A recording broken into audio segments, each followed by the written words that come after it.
श्री शिवाय जय महाकाल। हर हर महादेव। तो दोस्तों, मात्र इस वीडियो में बताए उपाय आपकी जिंदगी को पूरी तरीके से बदल देंगे। यह उपाय आपको सिर्फ कालाष्टमी पर इन उपायों को करने से मिलेगी। सफलता जीवन में आएंगी, खुशियां। प्रत्येक माह के कृष्ण पक्ष की अष्टमी तिथि को कालाष्टमी मनाई जाती है। इस दिन भगवान शंकर के भैरव स्वरूप की उपासना की जाती है। पहला उपाय आपको 11 उड़द से करना है। बिजनेस में सफलता के लिए करना है। उपाय आपको सरसों तेल दीपक से करना है, जिससे आपके जीवन में सुख शांति मिल सके। तीसरा उपाय में आपको शिवा चालीसा पढ़ना है। जीवन साथी के साथ लड़ाई या जीवन जीने में बाधा आ रही है, वह दूर हो जाएगी। पहला उपाय, अगर आप अपने बिजनेस को दूसरे शहरों में फैलाना चाहते हैं तो उसके लिए आज किसी भैरव मंदिर में जाकर भैरव जी को 125 ग्राम साबुत उड़द चढ़ाएं और चढ़ाने के बाद उसमें से 11 उड़द के दाने गिनकर अलग निकाल लें और उन्हें एक काले कपड़े में बांधकर अपने कार्यस्थल पर तिजोरी में रख दें। साथ ही ध्यान रखें कि दानों को कपड़े में रखते समय हर दाने के साथ ये मंत्र पढ़े, कुरु कुरु बटुका उपाय। अगर आप अपने सुख साधनों में बढ़ोतरी करना चाहते हैं तो आज आपको भैरव जी के आगे मिट्टी के दीपक में सरसों के तेल का दीपक जलाना चाहिए। साथ ही भैरव जी से अपने सुख साधनों में बढ़ोतरी के लिए प्रार्थना करनी और दीपक जलाते समय 2 बार मंत्र पढ़ना चाहिए। कुहरी बटुकाएं, आपदु धारणाएं, कुरु कुरु बटुकाएं। अगर आप चैनल पर पहली बार आए हो तो चैनल को सब्सक्राइब करें और अगर आपको यह वीडियो अच्छी लगे तो वीडियो को लाइक करना और कमेंट में हर हर महादेव जरूर लिखें। तो तीसरा उपाय समझते हैं।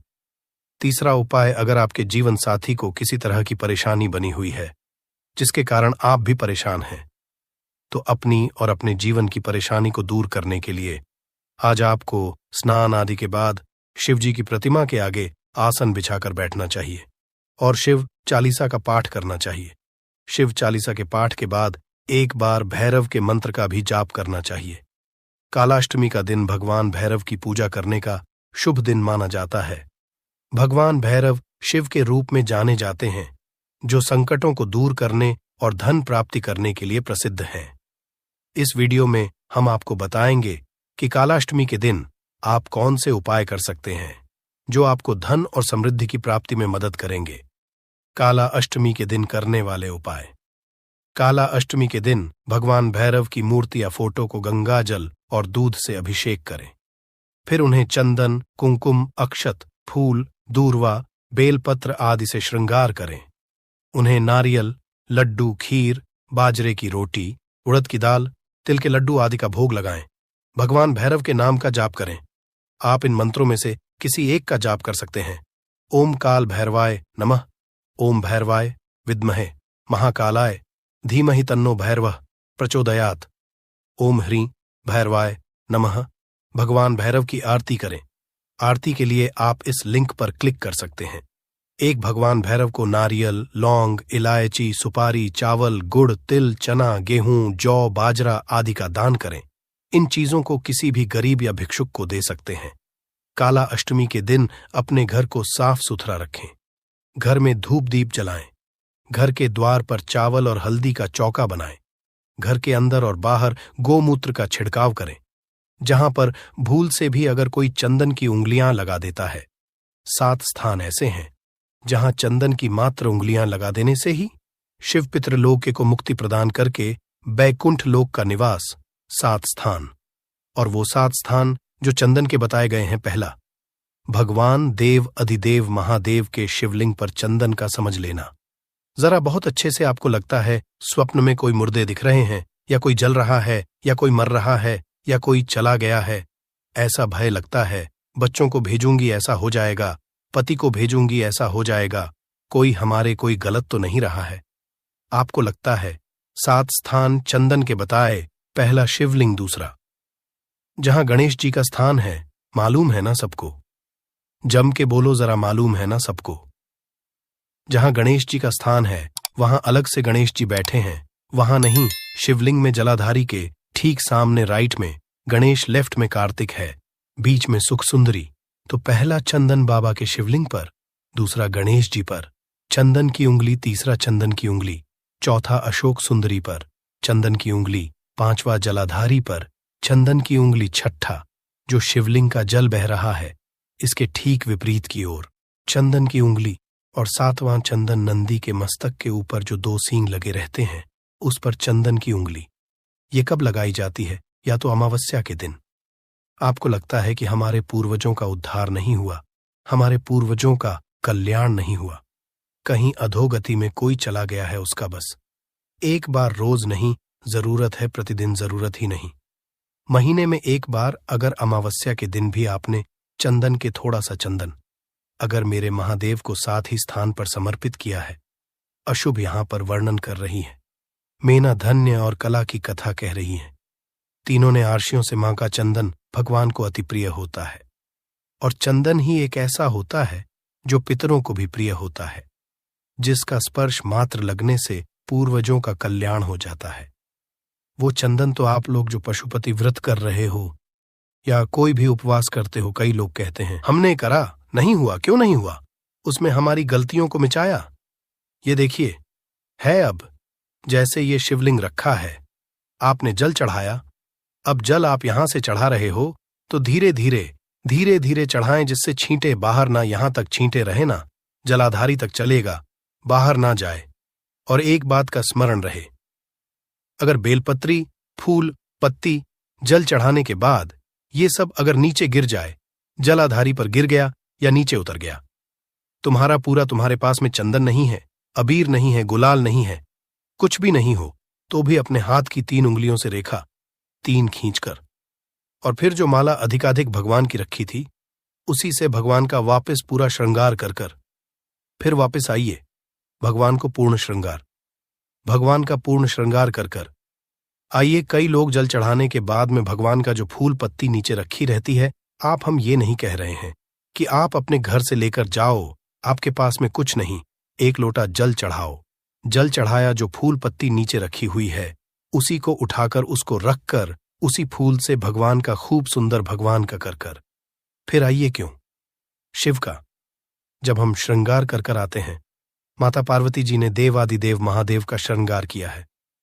आप लोगों के स्मरण होगा, राम जी ने माता जानकी का श्रृंगार किया है। राम सुनी है कथा, रामायण सुनी है आप लोगों ने। रामायण सुनी होगी तो उसमें माता बैठी है शीला के ऊपर और भगवान राम उनका श्रृंगार कर रहे हैं। एक कौआ आता है, वो चोंच मारकर जाता है। ये सारा वतन आप लोगों ने श्रवण किया है। तो राम जी माता सीता का श्रृंगार करते हैं, भगवान कृष्ण राधा जी का श्रृंगार करते हैं। केवल एक देव अधिदेव महादेव की कथा ऐसी है जिसमें पार्वती जी शिव जी का श्रृंगार करती है। शिव का सुंदर किस लिए? क्यों?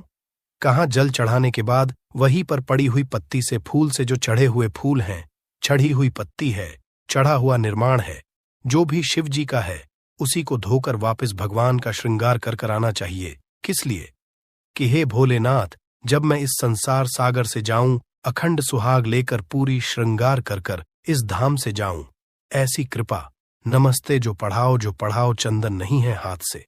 चंदन का स्मरण होना चाहिए। लेकर आइए कि मेरा ये कार्य है बाबा, और आपको करना है लाखों के दुखड़े जो तू हर गया डमरू वाले। फिर मेरे दुखड़ों को देखकर क्यों डर गया? डमरू वाले पशु महापुराण की यही सबसे बड़ी आनंदता कि आपको आग लगे बस्ती में, और अपन रहो अपने मस्त रहिए। जो ज्यादा गाली दे, ताना दे, अपशब्द बोले, जो तुमको ताने पर ताना दे, तुम और जोरदार खजूर वाली छोटी बनाओ और ऐसा भक्तन लगाओ, ऐसा वाला, और फिर निकलो। या बोलते रहो, अपन तो अपनी भक्ति करो, शंकर के भजन में डूबे रहो, राम नाम कृष्ण नाम में डूबो नहीं, क्या करना। फिर से महाराज, राम की दृष्टि में शंकर बड़े हैं, शंकर की दृष्टि में राम बड़े हैं, कृष्ण की दृष्टि में शिव बड़े हैं, शिव की दृष्टि में कृष्ण बड़े हैं, क्योंकि भगवान कह रहे हैं मुझसे बड़ा मेरा भक्त होता है, भक्त मुझसे बड़ा है। तो जो भगवान की भक्ति करता है, भगवान उसको बड़ा समझ लेता है, फिर वो कैसा भी भक्त हो। देवराज नाम का ब्राह्मण चोरी का धन लेकर शंकर जी के मंदिर में गया था। ब्राह्मण देवता कथा सुना रहे थे और एक क्षण की कथा उसके कानों में पड़ गई और वहां से वो चल दिया। अब जो ब्राह्मण देवता कथा सुना रहे थे, उनको क्या मालूम था कि चोर है? वो तो भक्त समझ रहे थे। उनको नहीं मालूम कि ये चोर है। उनको तो भक्त समझना, जिसे बेलपत्र के वृक्ष के नीचे चढ़ाया गया, पानी हमारे पितरों को प्राप्त हो जाता है, शिव जी को चढ़ाया गया। पानी 33 कोटि देवताओं को प्राप्त हो जाता है। उसी तरह भगवान देव, आदिदेव, महादेव को समर्पित करा गया। एक बेलपत्र 3 लोक के हमारे संपूर्ण देवी देव जो भी विराजमान है उन सबको प्राप्त हो जाता है। जल की बड़ी महत्वता है कि जल शिव जी को जब को चढ़ाया जाता है। जल जब हम बेलपत्री के पेड़ के नीचे चढ़ाते हैं, पीपल के वृक्ष के नीचे जल चढ़ाते हैं, आंवले के वृक्ष के नीचे जल चढ़ाते हैं, तो उसकी कितनी कितनी महत्वता होगी, उसकी कितनी मूलता है। दुनिया के लोग भले ना समझे, पर उसमें पहले का नियम है हमारा। पहले जो भोजन होता था, भोजन बनता था, उसमें आंवले की खटास डाली जाती थी। आज के जमाने में तो लोग डाल दें, नींबू डाल दें, ये सब बात की बात है। आंवला इसलिए डालते थे क्योंकि हड्डियां मजबूत रहती थीं। अब आज के समय में तो कहाँ लोग बस वो च्यवनप्राश मिल जाए आंवले का तो खा लेवे, पर नियम अगर माताएं बनाए कि आंवला नूमी पर आंवले के वृक्ष से आंवले लेकर आवे, आंवला नवमी के समय पर बहुत आंवले आते हैं, तो उसके बाद में उसके पहले कभी भी ले आओ और आंवले के आंवले इकट्ठे कर वहीं जब दाल सब्जी भाजी बनाओ उसमें पटक दो थोड़ा सा, एक आधा आंवला, तो उसका जो रस तत्व है शरीर की हड्डियों के लिए। अच्छा, तो हमारे यहां बेलपत्री का वृक्ष, पीपल का वृक्ष, आंवले का वृक्ष, इन तीनों जगह पर जो जल चढ़ाया जाता है उसकी महत्वता भी हमारे यहां दर्शाई है। दादी के कमरे में जा, क्योंकि दादी का कमरा तो पंचायती, अपने कमरे में कोई नहीं होना, और ले देकर केवल एक भगवान का कमरा ही ऐसा होता है। भगवान का मंदिर एक ऐसा होता है जिसमें सब तीर्थ करने गए। कहाँ? रामेश्वर। गणेश जी भगवान शंकर से बोले, पिताजी फिर तीर्थ गई हैं। शंकर जी बोले, बेटा खसक के बैठ जा, पकड़ के लाती होगी, तीर्थ गई वहां से। रामेश्वर जी को ले आई, फिर बद्रीनाथ गई, वहां से पकड़ लाई, द्वारका गई, वहां से ले आई। इतना सारा देवी देवता एक ही मंदिर में, सारा पितृ देव, ये देव वो देव सब बैठा। बेचारा ये सब खस का खस खाया बैठा। इतना सा तो मंदिर, उसमें भी ऐसा फंसा फंसाया बैठा, और उसी में पानी का लोटा, उसी में जल सब रख गई, और मालूम पड़े वो लोटा भी लुढ़क गया, सब गीला हो गया। गणेश जी ने कहा, पिताजी गीला हो गए। शंकर भगवान बोले, बेटा अब तो आरती करके गई, कल ही आएगी, और सुबह ही से आई, इतनी सी शक्कर लिए, इतनी सी कटोरी में, और आरती भी कर रही, शक्कर धर के, और दिया हाथ में, और इधर हाथ में घंटी, तन मन धन सब कुछ तेरा, मुंह से बोल रही तेरा, ऊपर से दिखा रही ठेंगा, समझना। मति तेरा समझ में नहीं दे रहा।